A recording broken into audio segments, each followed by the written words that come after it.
என் நெஞ்சில் குடியிருக்கும். நம்ம தளபதி ஃபஸ்ட்டு ஸ்டேஜுக்கு வந்தோன்னுமே எப்பயும் போல் என் நெஞ்சில் குடியிருக்கும் அப்படி சொன்னோன்னுமே அரங்கமே அதிர்ச்சு. மலேசியா தமிழர்கள், இதுதான் கடைசி ஆடியோ லான்ச்சுன்னு சொன்னால் நம்புவீங்களா? நம்ம தளபதியே சொல்லிட்டாரு இதுதான் கடைசி ஆடியோ லான்ச்சுன்ட்டு. எனக்கு ரொம்ப வருத்தம். ஏன்னா நான் சின்ன வயசுலேருந்து அவர் படத்தை பார்க்காத நாள் கிடையாது. ஒரு படத்தை கிட்டத்தட்ட ஒரு 10 தடவையாச்சும் பார்ப்பேன் அவரோட படத்தை. எதுக்காக தெரியுங்களா? அவரோட க்யூட்னஸ்ஸு, அதில் இருக்கிற ஒரு சிரிப்பு, அவரோட நடிப்பு எல்லாத்துக்காகவும். நானும் மட்டும் இல்லை, நீங்கள் எல்லாருமே அவர் இந்த கடைசி ஆடியோ லான்ச்சுக்கிறப்ப எல்லாருமே வருத்தப்பட தான் செய்கிறோம். என்னோட கடைசி படமான இப்படிப்பட்ட ஒரு நடிகர் திரையுலகத்தை விட்டு போகிறாருன்னா யாருக்காக? நமக்காக, நம் மக்களுக்காக. திரையில் மட்டும்தான் பார்க்க முடியாது. ஆனால் இனிமேல் டெய்லியும் அவருடைய செய்தியை கேட்கலாம், அவரை டிவியில் பார்க்கலாம்.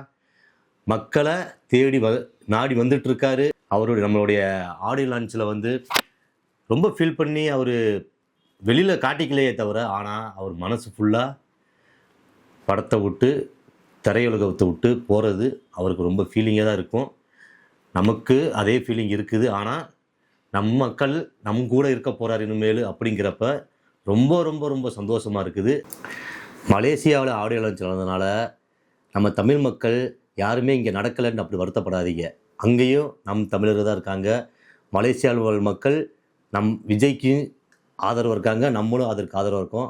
ஆடியோ லான்ச் மட்டும்தான் அங்கே நடக்கும். ஆனால் நம்ம நண்பா நண்பிகள் ஆட்சி அடுத்த 30-33 வருஷத்துக்கு அவங்களோட நான் நிற்கிறோம்னு முடிவு பண்ணிட்டேன். ஒன்றும் இல்லை, ஒரு ஸ்டேடியத்துக்குள்ளே இத்தனை லட்சம் பேர் அழகாக உட்காந்து அழகாக சூப்பராக ஒரு நிகழ்ச்சி நடந்து எந்த ஒரு பிரச்சனையும் இல்லாமல் அழகாக வெளியில் போனாங்க. இது நம்ம தமிழ்நாட்டில் இப்போதைக்கு இந்த ஒரு ஆடியோ லான்ச் நடந்துருந்துச்சுன்னா எவ்வளோ பெரிய பிரச்சனையை கொண்டு வந்திருக்கும். அது நம்ம எல்லாத்துக்குமே தெரியும். அதனால் மலேசியாவில் உள்ள கவர்மெண்ட்டுக்கு மிக்க மிக்க நன்றி. இந்த மலேசியா கவர்மெண்ட்டுக்கும் இந்த நேரத்தில் என்னுடைய நன்றியை. நம்ம தளபதி குட்டி ஸ்டோரிக்கு தான் குட்டி கதை ஒன்று சொல்கிறேன். நம்ம எல்லாருமே காத்துட்டு இருந்தோம். குட்டி ஸ்டோரியில் பார்த்தீங்களா எவ்வளோ ஒரு சின்ன விஷயம்.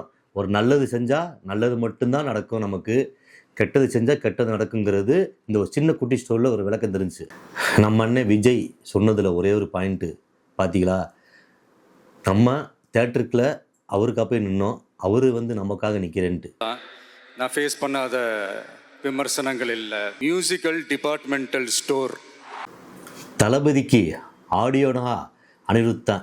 ஏன்னா கலக்கலும் கலக்கி போட்டார். பாட்டை கேட்டாவே வெறித்தனமாக இருக்கா. ப்ளஸ் தளபதி பாட்டு அனிருத் காம்பினேஷன் சேர்ந்தாவே ஒரே பிஜிஎம் தான், ஒரே வைப்பு தான். நம்ம பயலுகள் எல்லாமே ஒரு வைப் முடிக்கு போயிடுறாங்க.